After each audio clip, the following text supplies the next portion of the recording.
Hola, aquí Alessandro Fortunato de nuevo y vamos a conversar esta vez del negocio del transporte terrestre de carga. Vamos a ver cuáles son los principios para hacer el transporte terrestre y vamos a ver cómo es la operación terrestre para poder tener una idea más o menos clara de cuáles son las consideraciones que debemos tomar para poder de alguna forma llegar a proyectar las ganancias del transporte terrestre. Dentro del transporte terrestre debemos de considerar varios aspectos determinantes, como lo hemos visto en el caso aéreo y en el caso marítimo, pues en el caso terrestre se repite el mismo principio, el principio de cómo se va a rotar el equipo y en qué áreas va a cubrirse y qué eficiencia vamos a ver en la rotación de esos equipos.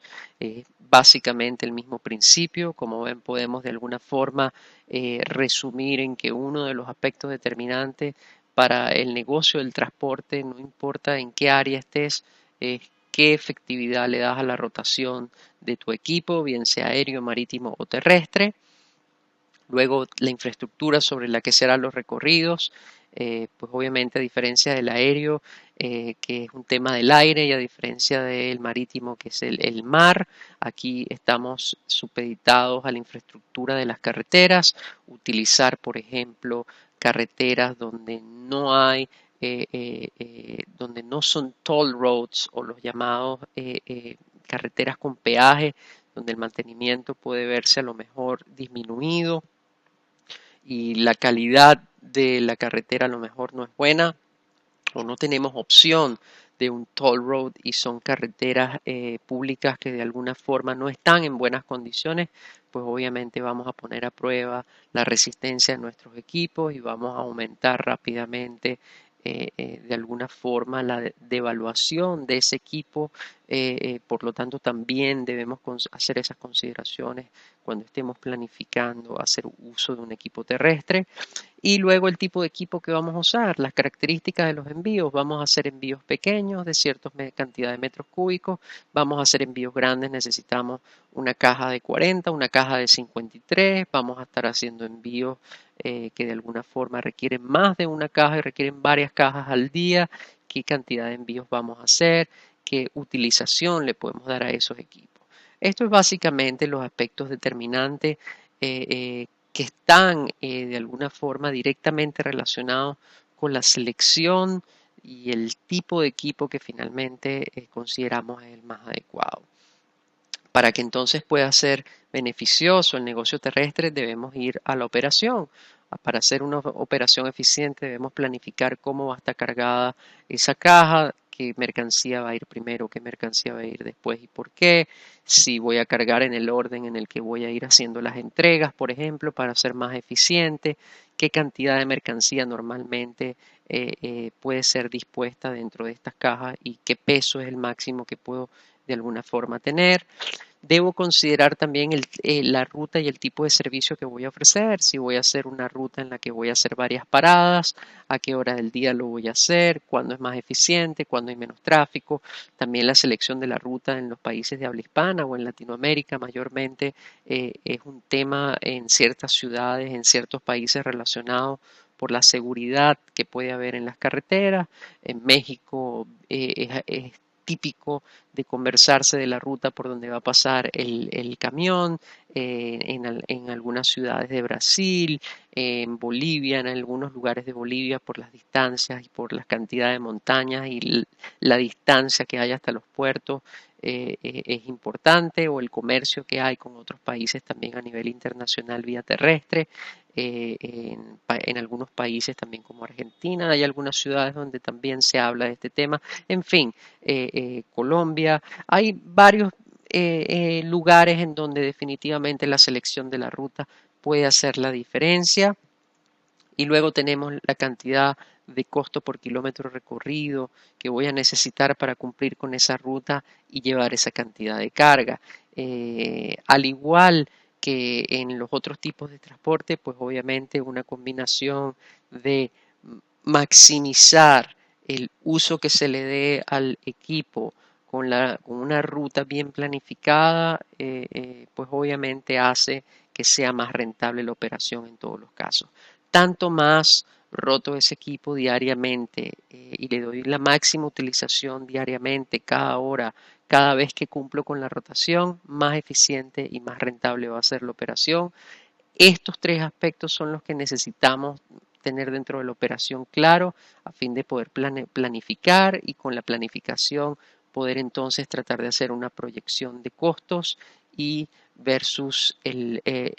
la proyección de lo que teníamos esperado es lo que necesitamos para poder hacer eficiente y efectiva la distribución de un producto o la entrega o ir a buscar producto. Entonces allí podremos determinar si es conveniente o no lo que estamos planificando. Estos aspectos son definitivamente sine qua non para poder entender si la operación terrestre que tenemos es costo efectiva o menos. Hola, mi nombre es Alessandro Fortunato y vamos a hablar sobre los negocios de las empresas reexpedidoras, también conocidas en el mercado por sus siglas en inglés freight forwarders. En muchos países de habla hispana también se conocen como empresas consolidadoras o consolidadores de carga. Depende del país donde te encuentres, pues tendrá una denominación diferente el trabajo de reexpedición de carga como se conoce en su concepto más básico. En esta clase estaremos hablando del modelo de negocio y estaremos conversando de cómo operan estas empresas y qué ventajas comparativas tiene. Vamos a tratar de explicar de una forma sencilla algo que es relativamente complejo, por lo tanto le pedimos que preste especial atención a esta clase porque es un poquito más compleja. Vamos a ver cuál es el modelo de negocio de los freight forwarders. Básicamente los freight forwarders lo que hacen es hacer contratación de servicio a cada una de las partes involucradas. Contratan agentes de aduanas, contratan empresas de transporte terrestre, contratan fletes aéreos o contratan también fletes marítimos y todo esto de alguna forma lo hacen en un conjunto a nombre nuestro para después comunicarle al cliente en una sola línea, en un solo documento, la línea de transporte completa. Ellos contratan las diferentes porciones con las diferentes partes involucradas, con los diferentes actores, para entonces hacer un único contrato con el cliente por la transportación de un punto A a un punto B, de un embarque específico que así le hayamos asignado, o de varios embarques en el caso de que tengamos más de un envío o que tengamos envíos regulares a nivel semanal, mensual, diario, anual, etcétera. Para entender un poco mejor, vamos a avanzar explicando cómo operan y cuáles son algunas de las ventajas comparativas. Expliquemos primero cómo operan los freight forwarders. De alguna forma dada, en este ejemplo, por la contratación de un freight forwarder, de una agencia consolidadora, de un reexpedidor de carga por parte del comprador, de una mercadería que para tratar de visualmente abarcar el máximo posible en este ejemplo,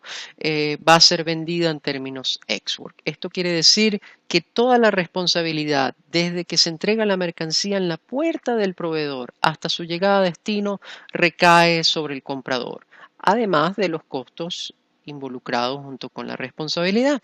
Por lo tanto, he tomado una foto de la línea de transporte que utilizamos en los Incoterms para tratar de explicar un poco cómo funciona. El comprador contrata un freight forwarder en el país del comprador que tiene acuerdos con una agencia propia, puede ser una oficina de su propia empresa en el país de origen o puede ser una empresa tercera con la que ha establecido un acuerdo de representación o de agenciamiento entre las dos partes.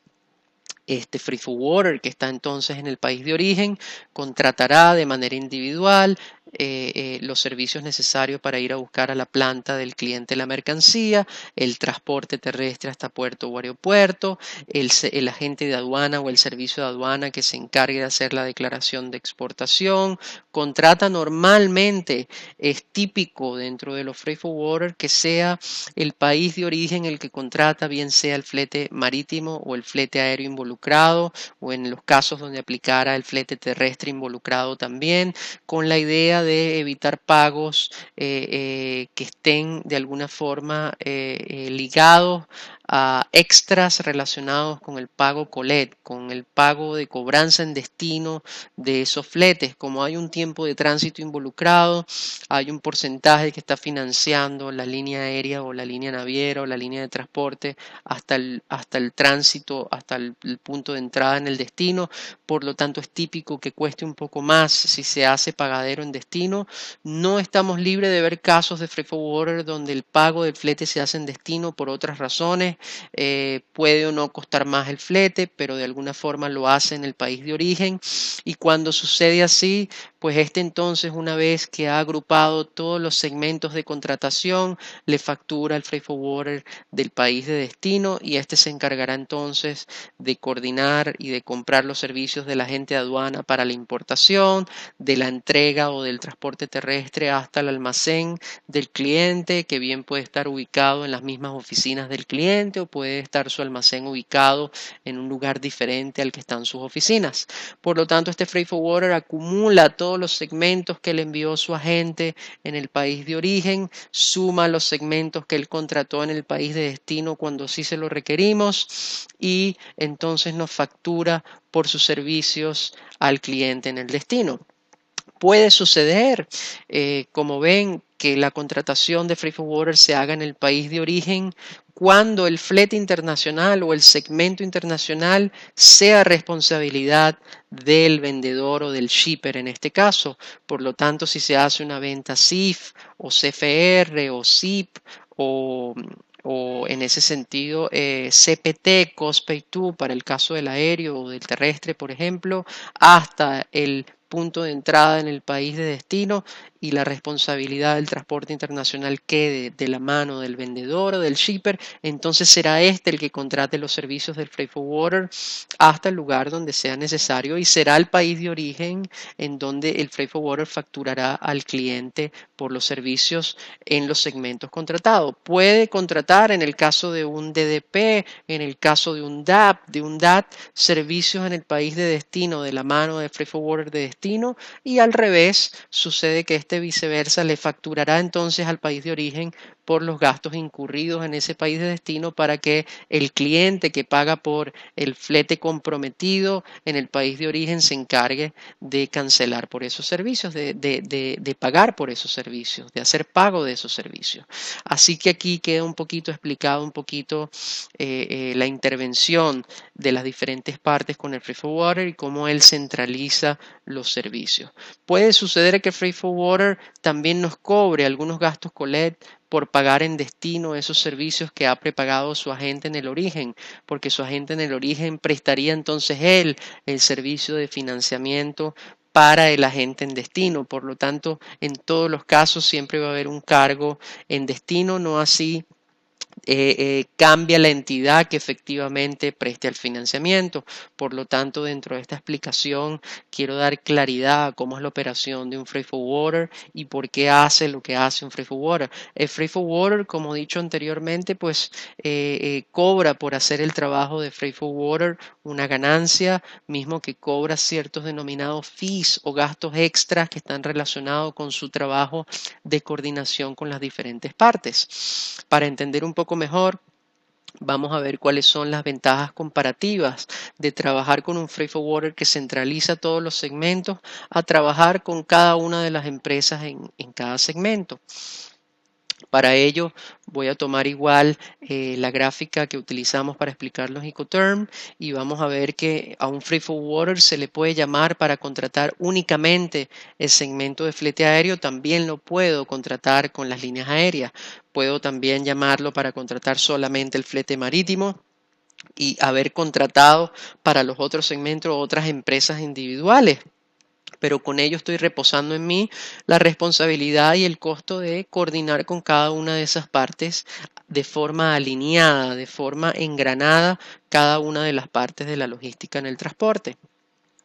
Puedo contratar también empresas de transporte terrestre, puedo contratar agentes de aduana de forma individual, en fin, puedo hacer las contrataciones individuales. En algunos casos también se permite hacer contrataciones individuales a freight forwarder por agenciamientos de aduana cuando en el país donde esté ese freight forwarder así se lo autorice. Hay países de habla hispana donde no se le permite a freight forwarder actuar como otra cosa que un reexpedidor de carga. No puede hacer agenciamiento de aduana, no puede actuar como empresa de almacén, no puede hacer otra cosa que no sea transporte internacional de carga en forma subarrendada, en forma contratada, que es lo que vimos hace realmente un freight forwarder. Por lo tanto, ¿cuáles son esas ventajas? Una de ellas es que puedes contratar varios segmentos en nuestro nombre. Sucede que Free Forwarder va a ir a cada una de las partes, como vimos con anterioridad, y va a hacer la contratación individual y va a dejar en una sola línea para nosotros la coordinación. Hay casos en donde la conveniencia de nosotros coordinar con cada parte puede ser superior a la de contratar un Free Forwarder que coordine con todas las partes. ¿Cuál es la diferenciación que hay en este caso? Si el freight forwarder coordina con todas las partes, él va a querer ganar algo por hacer esa coordinación y por tomar la responsabilidad de esa coordinación. Si nosotros hacemos la coordinación, queda de nuestra mano el costo del tiempo invertido en la coordinación con cada parte, además del costo de tener que lidiar con cada una de las partes individualmente y coordinar con cada una de las partes individualmente, administrativamente inclusive. Otro de los puntos es poder tener acceso a servicios que por volúmenes no tenemos acceso en la normalidad. ¿Qué quiere decir esto? Un freight forwarder no funge solamente como una parte centralizadora para nosotros de la coordinación, sino también nos traslada los beneficios de alguna forma de las economías de escala. El freight forwarder funge, además de como una entidad coordinadora, funge también como una entidad que vende al detal para nosotros servicios que él ha comprado al mayor. Es decir, podría considerarse un distribuidor de servicios de transporte de carga. Compra a la naviera X cantidad de contenedores al año, por ejemplo 100 contenedores al año de un punto A a un punto B, y se lo vende a diferentes clientes de a 1, de a 2, de a 3, de a 4 contenedores cada vez. Por lo tanto, está de alguna forma haciendo las veces de un mayorista que vende al detal de un distribuidor. Lo mismo sucede con el aéreo. Puede el cliente tener paletas aéreas propias que contrata la línea aérea de forma constante, con espacios bloqueados y por sus beneficios, por las combinaciones de carga que tiene, logra tener tarifas más competitivas para los mismos segmentos en donde las aerolíneas pueden ser inclusive más caras. Por lo tanto, nos traslada algunos beneficios de su economía de escala en la compra de flete al mayor y en la venta al detal. Esto hace de alguna manera que tengamos acceso a servicios que no normalmente podemos tenerlo. Si somos una empresa pequeña que maneja pocos embarques al año, un solo embarque al año o cantidades menores de embarques al año, es difícil lidiar con una naviera que nos venda un contenedor para ser transportado, es difícil lidiar con una línea aérea que nos transporte unos pocos kilos cada vez. De alguna forma su infraestructura está hecha para venderle a esos mayoristas que son los freight forwarder, y ellos entonces tienen una infraestructura que sí va de la mano en distribuirle a clientes más pequeños. Hay un punto, por supuesto, en el que ya se puede lidiar con las navieras directamente, con las líneas aéreas directamente. Pueden ser contratadas, no es esto imposible, es totalmente posible, pero no es común con poco movimiento de mercancía, es más bien común cuando ya hay una economía de escala involucrada también, cuando ya hay cierta cantidad de contenedores de forma constante durante el año en movimiento para varios puntos o para un solo punto, mismo de forma constante movimientos de cargas importantes que necesitamos de alguna forma lidiar con la línea aérea de manera directa, y aquí entonces ya pierde relevancia que el punto de tener que asumir los costos de coordinación con cada segmento y empieza a cobrar más relevancia hacerlo de manera segmentada, porque a lo mejor tenemos más beneficios en las negociaciones de manera segmentada, libre de que podamos incluir en la competencia por esos segmentos a proveedores de freight forwarder que también puedan de alguna forma ofertar sus servicios en donde sus economías de escala pues pueden llegar a ser competitivas para los servicios que estamos buscando colocar en el mercado. De manera separada también hay el tema en el que reposa en un solo porteador. Esto es un concepto adaptado al español, es un concepto que está legalmente en algunos países de habla hispana tipificado de esta manera. El portador es de alguna forma el que tiene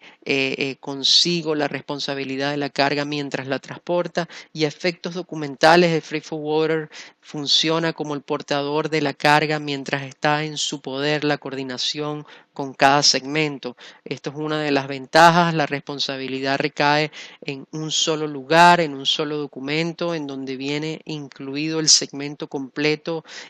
que también es comprensible de la porción de flete internacional y sobre la que entonces él se hace responsable con un solo documento, mientras que él se hace entonces responsable de manera individual por cada segmento con cada uno de los proveedores que ha contratado.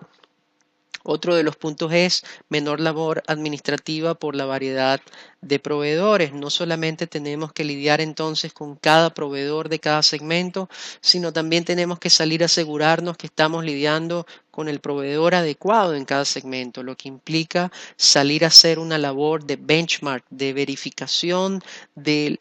las ofertas de la competencia sobre sus servicios y sobre sus precios que hay disponible en el mercado para cada uno de esos segmentos que vamos a contratar en forma individual, lo que también tiene implícito una carga de trabajo administrativa y por ende unos costos adicionales. Como lo decíamos anteriormente, el freight forwarder es la parte que centraliza para nosotros todo esto, pero va a querer una ganancia a cambio. Podemos nosotros coordinarlo de forma individual, pero tenemos que hacer una inversión de tiempo a cambio. Hay que verificar, dependiendo de nuestro modelo de negocio, de la cantidad de embarques que manejemos en los periodos de tiempo que vamos a manejar, qué nos conviene más, si tener nosotros el poder de centralizar con cada uno y dividir las responsabilidades, o preferimos de todas maneras darle esa labor a freight forwarder porque nos conviene o porque queremos hacer uso de algunas ventajas en el freight forwarder.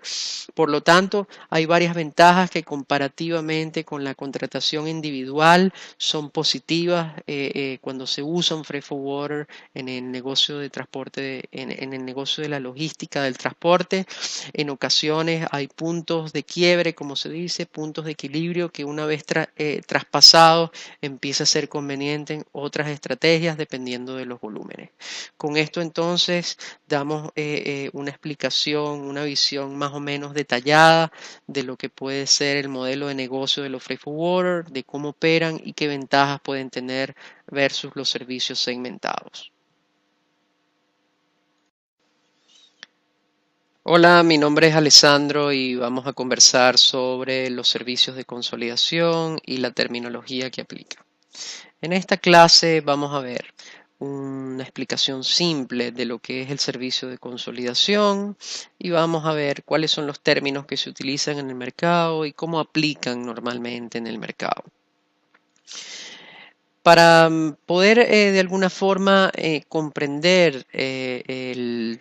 servicio de consolidación, vamos a explicar lo que es una consolidación de una forma sencilla. Una consolidación no es más que el evento de agrupar cosas que son independientes y que las vamos a juntar en un todo. ¿Qué es lo que hace en este caso un consolidador de carga? Pues toma los embarques independientes de diferentes shippers, de diferentes vendedores, los consolida, bien sea en un contenedor, en un camión, en la paleta de un avión, los lleva hasta el lugar de destino, se produce el flete internacional principal y allí entonces procede a desconsolidar y entregar a cada uno de los independientes que compró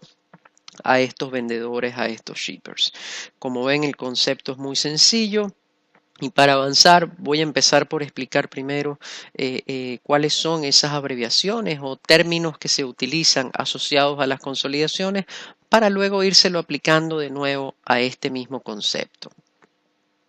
Entonces, los términos que se utilizan típicamente son el LCL, que es Less Than Container Load,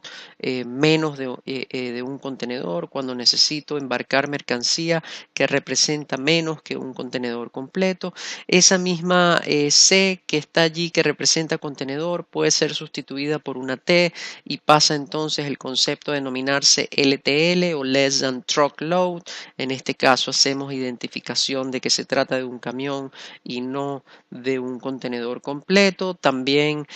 podemos utilizar el Air Console para la parte aérea, que no es más que un Air Consolidation, su mismo nombre lo dice, por lo tanto no vamos a ahondar en la explicación de las consolidaciones aéreas, son representativas, igual forma de la consolidación marítima y terrestre al respecto de los modos que se hacen las consolidaciones, por lo tanto no voy a ahondar en ese concepto porque él mismo contiene su significado en su propio nombre. Vamos a hablar de FCL, de Full Container Load, o si hago lo mismo que hice arriba para el LCL, entonces sustituyo la C por una T y aplica para llenar un contenedor, en lugar de un contenedor completo, aplica para llenar un camión completo, por lo tanto pasaría a ser FTL en vez de FCL, Full Truck Load en lugar de Full Container Load. Tenemos también el concepto de CFS, Container Freight Station, que no es más que el lugar donde la empresa reexpedidora, la empresa consolidadora per se, realiza ese proceso de consolidación. Esto es indicativo del almacén donde probablemente el freight forwarder o el reexpedidor hace ese proceso de consolidación. Y luego tenemos CY o CY, que quiere decir Container Yard, que no es más que el patio donde reposa un contenedor o donde reposan los contenedores, bien sea lleno o vacío. Puede ser un patio en una ubicación que ha determinado la línea naviera, por ejemplo, o puede ser un patio cercano al puerto o ya el patio sobre el que se hace la alineación para el cargado de contenedores sobre el buque. Ellos determinan qué container yard es al que se hace referencia. Por lo tanto, hay que prestar atención a un poco estos conceptos que ahora vamos a aplicar a la vida real. ¿Cómo se aplica al concepto? Bueno, el primer concepto que vamos a ver es LCL y el mismo en realidad es representativo de la explicación que ya vimos. Es una consolidación simple. LCL o si sustituyo LTL para el caso del camión, donde varios shippers, varios vendedores llevan la mercancía a un container freight station o al lugar de consolidación. Esto se consolida, se produce el flete internacional principal y entregan a cada consignatario de forma independiente sin que estos estuvieran relacionados o se conocieran unos con otros. Cada uno recibe la mercancía de cada compra que ha realizado en el extranjero, indiferentemente de la que ha realizado los otros que están contenidos dentro de la consolidación. Luego vamos a ver una variante que es cuando la carga sale FCL, pero en este caso llega, sale LCL, pero en este caso llega FCL. La primera variante es que la carga sale consolidada, pero entonces ahora no llega consolidada, sino que llega en la forma de un contenedor completo. Esto es conocido también en el mercado como un Buyer's Consolidation, típicamente entre las personas de compra, entre las personas de logística internacional dentro de las compañías o de supply chain, de cadena de suministro. Es típicamente conocido así. Puede ser que sea más común en las empresas de transporte o en las empresas que fungen como proveedores logísticos, que se conozca este concepto de LCL-FCL y no como Buyer's Consolidation, pero no es más que eso. Bien puede ser sustituida también la C por una T, puede aplicar para un truck, no necesariamente tiene que ser para un container, en donde entonces varios shippers independientes embarcan un solo contenedor completo para el consignatario final, que es el que ha hecho sus compras. Por eso se denomina Buyers o Buyers Consolidation. De alguna forma hace referencia a que él consolida sus compras en el lugar de origen y en el lugar de destino las recibe todas juntas en un solo contenedor. Puede, dependiendo de las regulaciones de cada uno de los países involucrados en esta transacción. Puede ser que sea viable usar un BL por cada uno de los shippers que embarca o usar un único BL consolidado también, donde están todas las descripciones de todos esos shippers unificadas en un solo BL. También depende de si tiene o cuenta un lugar donde hacer esta consolidación a través de un tercero o de forma propia o con una oficina afiliada que pueda hacer este proceso de consolidación, no solamente físico, sino también documental. Luego pasamos a la otra variación que es inversa a la LCL-FCL, es al revés, sale un contenedor completo pero llega la carga consolidada. Aquí la denominación típica o la otra denominación típica que tiene entre compradores, entre gente de cadena de suministro, es Sellers Consolidation o Shippers Consolidation en este caso, donde entonces un solo shipper, un solo vendedor le envía a varios consignatarios, a varios compradores de manera individual cada una de las órdenes que le han hecho en el país de destino. Entonces, en este caso, también entra el tema de la documentación, en donde sí se hace más obligatoria la individualidad de los BL, sobre todo si los consignatarios son independientes, donde cada uno quiere hacer la nacionalización de su mercancía de forma independiente, la importación de su mercancía con la aduana de manera independiente. Por lo tanto, sí se hace requisito que se emita un BL por cada consignatario, no es como en el caso anterior, donde entonces el interés en la parte que recibe pues puede estar unificado y puede cumplido los hitos necesarios y legales, puede recibir una documentación única por la totalidad de las compras que ha hecho a los diferentes shippers o vendedores. En el cuarto término, la cuarta variación, estas tres las voy a considerar las tres variaciones al respecto de carga consolidada. Hay un cuarto término que se utiliza también, que no se considera una consolidación, pero que es típico en la terminología y que es FCL-FCL, que sería una cuarta variación donde no hay una consolidación per se, sino simplemente un shipper o un vendedor le envía un contenedor completo o un camión completo, si sustituyo por la T de igual manera, a su consignatario, a su comprador. Y por supuesto, aquí hago denominación, ya no es el container freight station o el lugar donde se consolida o desconsolida la carga, los que intervienen en la parte del transporte, sino ahora es desde el container yard donde reposa el contenedor hasta el container yard en el lugar de destino. Típica terminología utilizada, CY to CY, container yard to container yard, quiere decir que el flete internacional marítimo ha sido vendido desde un container yard hasta otro, no necesariamente de puerto a puerto, sino desde el container yard en el piso. Por lo tanto, incluye esos cargos de colocarse la carga en el container yard o menos. Es importante que de manera clara, esta terminología que también se va a ver en la documentación de transporte, en los BL, es común que veamos este container yard to container yard, en las cartas aporte terrestres diferente, en la mercancía aérea pues es un envío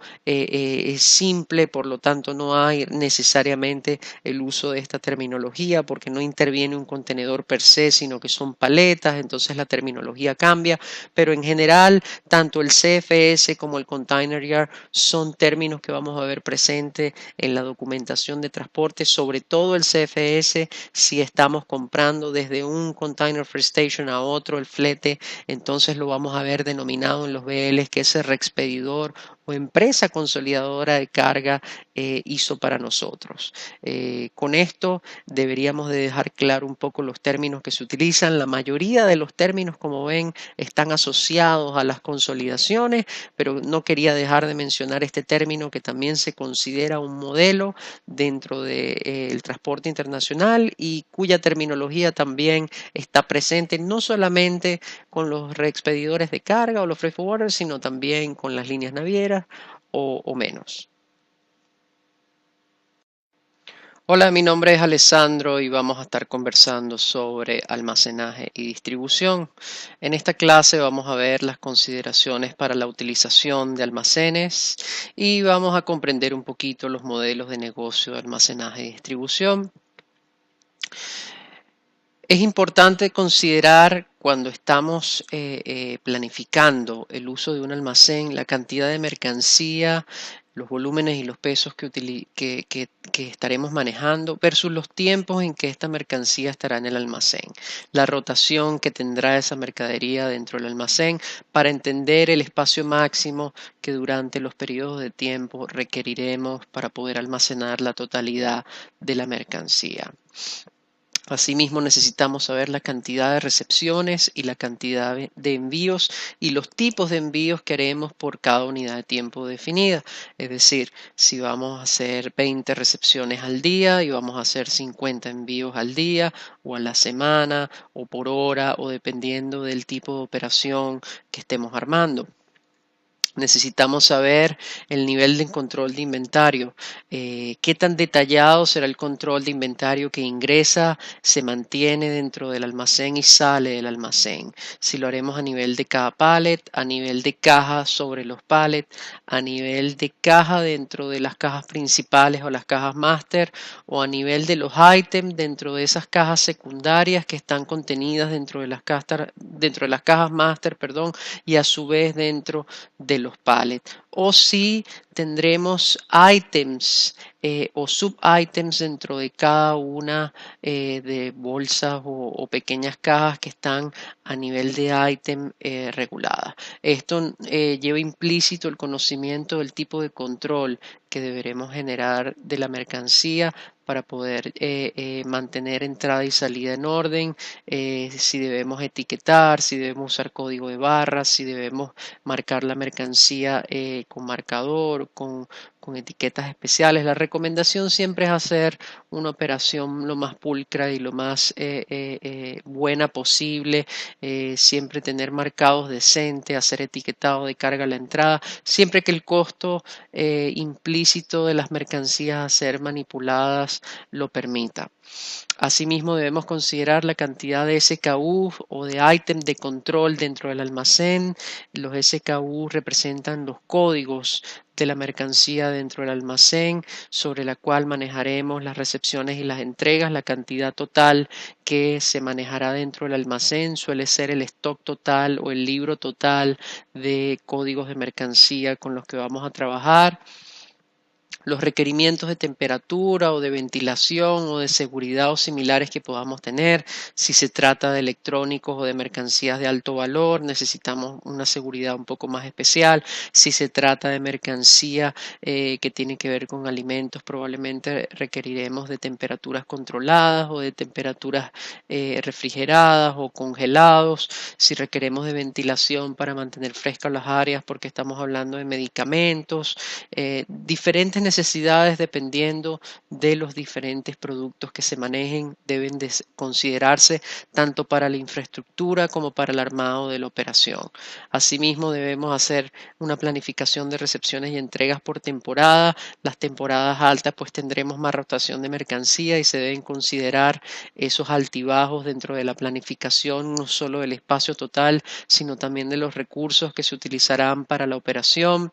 Asimismo, debemos hacer proyecciones de la utilización que tendremos del espacio y de la rotación que podremos tener dentro del almacén ayuda a la utilización de ese espacio, y necesitamos hacer proyecciones también de las variaciones que podemos esperar o que tenemos de alguna forma idea pueden llegar a suceder en la utilización de los recursos y del espacio. Y debemos hacer consideración de un espacio para material del desecho o devolución, además de qué vamos a hacer con esos materiales, cómo van a ser manejados, el inventariado de esos materiales, cómo se manejan las devoluciones, qué documentación requerimos. Debemos hacerlo parte del diseño de la operación. Y por último, hablar de qué sistema mantendrá el inventario y con qué frecuencia se realizarán los conteos, cómo controlaré esos conteos. Haré conteos de stock disponible, haré haré conteos rotatorios, haré conteos cada semana, haré conteos diarios, dependiendo de las necesidades que tenga el almacén. Tengo que mantener de alguna forma conexión de información entre lo que tengo registrado en mis sistemas o lo que he registrado en mis sistemas y lo que efectivamente está sucediendo físicamente dentro de mi almacén. Debo de mantener ligado esas dos cosas para poder tener éxito en la operación, y debo planificarlo también por adelantado cuando esté tratando de poner o andar la operación o subarrendar la operación. Para hablar ya de modelos de negocio que se pueden utilizar dentro de los almacenes, pasamos a la siguiente explicación, donde entonces tenemos un almacén que bien puede ser propio, con una operación propia, donde los empleados y donde la infraestructura que tengo, donde los equipos que tengo en el almacén son míos y forman parte de mi manejo, y yo soy el que va a gestionar no solamente el bien arrendado donde voy a usar de almacén las instalaciones, sino también voy a administrar los empleados y los equipos bajo mis propias finanzas y bajo mi propio riesgo. El otro modelo es que contrate una compañía que tenga su propio almacén y que la ubicación no solamente sea de ellos, sino también la operación, los empleados como los equipos también le pertenezcan a ellos, y yo les pague por cada mercancía que almacene, por cada entrada, por cada salida, por cada armado de kits especiales que necesito para entregar a mis clientes, por cada armado de embarques que necesito exportar, por cada una de las tareas que yo necesito que cumplan. Entonces ellos me van a facturar por cada tarea cumplida. Por supuesto, aquí la diferencia obvia es que en el caso donde yo controlo la operación del almacén y donde yo controlo los equipos y la renta del espacio, puedo usufruir de los beneficios a costo, pero debo saber de la operación, mientras que si no sé de la operación, contrato un tercero, pero debo generarle ganancias a su operación, por lo tanto tiene un costo de oportunidad implícito el usar empresas terceras. Asimismo, hay una especie de tercer modelo que se puede utilizar, que es que yo tenga mi propio almacén, pero que una tercera parte venga y haga la operación con su personal solamente, o con personal y el mío mezclado, y con mis equipos o con equipos suyos y míos intermezclados también. La idea es que yo tenga la infraestructura principal y ellos lo operen, bien sea en conjunto con personal y equipos míos, o 100% con su personal y sus equipos, pero ellos hagan, como se dice, el management, la gerencia del almacén en general, y yo solamente ponga la ubicación del almacén. Esto es típicamente conocido o es de alguna forma más conocido en el mercado como 4PL o 4-Party Logistics. De alguna forma, este 4PL fue acuñado hace algunos años por empresas reconocidas de consultoría, que acuñaron este concepto de 4PL, 4-Party Logistics, y de alguna forma son conocidas cuando son en esta forma híbrida como la cuarta parte involucrada. La primera parte es el dueño de la mercancía, la segunda es el que recibe la mercancía, la tercera es quien es el dueño del almacén, y la cuarta sería entonces quien lo opera. Por eso es la cuarta parte. Es una explicación muy sencilla que estoy tratando de darles para comprender el concepto de 4PL. Hola, soy Alessandro Fortunato y estaremos conversando ahora sobre el negocio de las empresas de transporte especializadas en el movimiento de carga sobredimensionada, o como es conocida en el mercado en buen inglés, las empresas que hacen heavy lift, el movimiento de carga pesada. Vamos a ver una visualización de cuáles son los servicios que prestan, y vamos a hacer un pequeño resumen de la utilización que tienen este tipo de empresas. Para comprender un poco, he colocado aquí unas fotos de los tipos de transporte terrestre que deben hacer empresas que mantienen este estatus, que son conocidas, expertas por el heavy lift. Un transporte terrestre especializado implica no solamente el uso de equipos que distribuyan el peso en el piso, sino también trabajos de calle. En ocasiones deben establecer rutas evitando puentes o haciendo consideración de esos puentes, de pasos desnivel, de paso de peatones, de cableado eléctrico. Debe hacerse consideración del ángulo en el que se toman las curvas.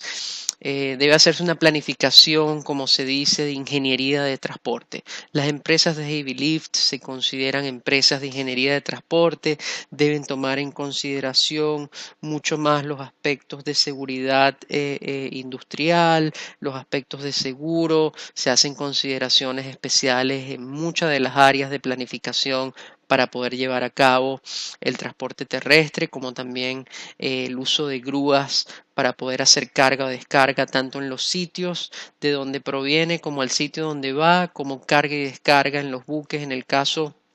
que estos no cuenten con las grúas. Se deben hacer uso de las grúas, son denominadas grúas móviles. Muchas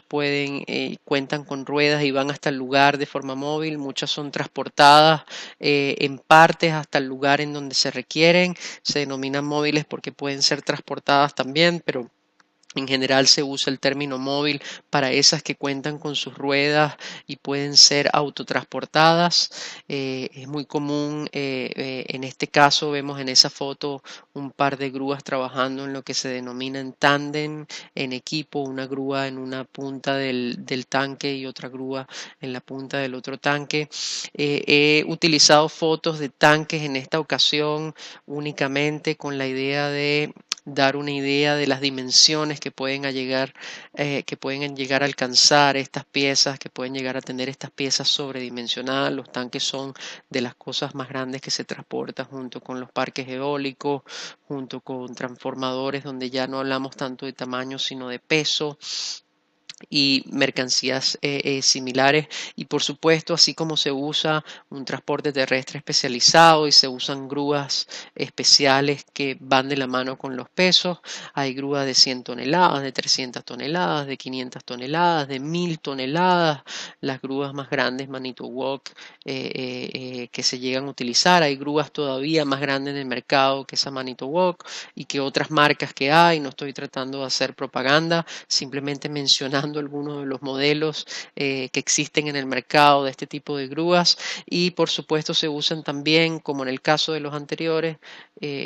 los buques especializados para este tipo de mercancía, que son los denominados de breakbulk, que los vimos en capítulos anteriores, en clases anteriores, que se utilizan para carga que no caben contenedores de ninguno de los tipos de contenedores, sobresaliendo por sus lados, que por sus pesos, por sus dimensiones requieren de ser transportadas sueltas, pero no se comparan con la carga suelta bulk, que es la carga a granel. Hacemos la diferenciación.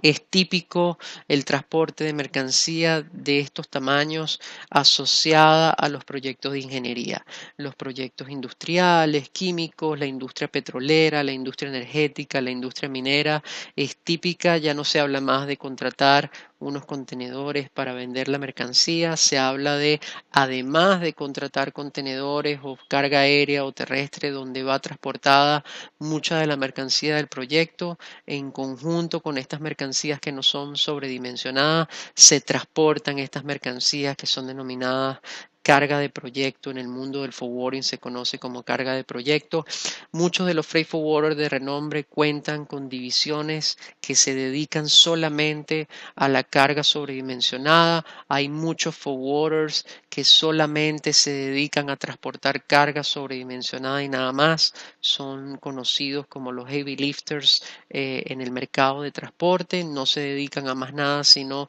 a proyectos, en ocasiones solo a la carga de importación importante peso o volumen, o en ocasiones junto con la carga containerizada o la carga que va en avión o terrestre, pero que solo manejan proyectos industriales y nada más. Con esto damos una buena visión general de la utilización que tienen los servicios de carga sobredimensionada y qué uso normalmente se les da en el mercado y los proveedores cómo están más o menos identificables en el mercado.